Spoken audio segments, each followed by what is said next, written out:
So Paul, I'm here with you at ITAS, the 13th annual. With Stacey and IFDS being large supporters of the event that we have here, you have a very, very key position within the marketplace. I'm interested to hear, what do you find are the main regulatory drivers impacting the operations space? And what are these changes going to be occurring on the back of those regulations over the next 12 months? Yeah. I mean, I think that's a really good question, and it's a question probably more valid now than it ever has been, I think, in that sense. I think it's got two dimensions. There's new regulation coming in, and the difference now is that it's not just a single country's rules or just a single EU. It's as we heard, the factor, it's evolving over many countries, over time, etc. So you're almost trying to hit a moving target in terms of how that regulatory change is going to impact it. Right. The second thing is that the regulations coming in, and then the requirements, it's being policed much more toughly than it was before, and so the tolerance for regulatory issues and those sort of things is much less, and I think it will get even less. And so I see that almost as a bigger impact than actually the new rules coming in there, which most of us can understand. But actually, you've got to start to really deal with those close to perfection, which is a higher standard probably than before.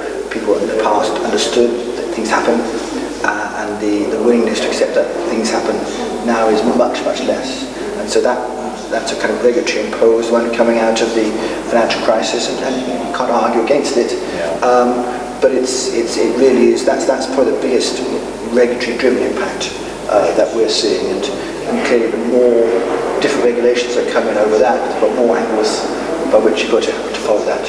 And so that's really how I see it. And do you find that geographically this is becoming more of an issue in your day-to-day business within the EMEA region, or is it pretty much global in terms of clients' demands for keeping up with regulatory changes? I think it's global.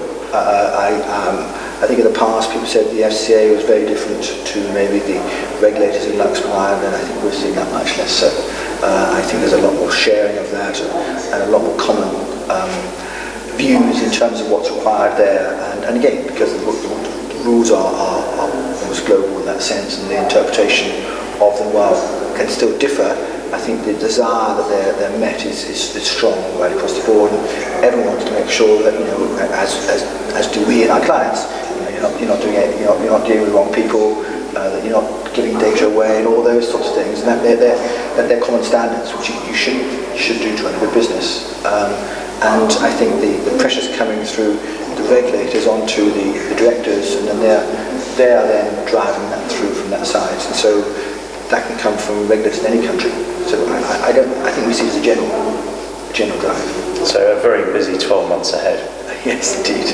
Paul, thank you very much. Thank you.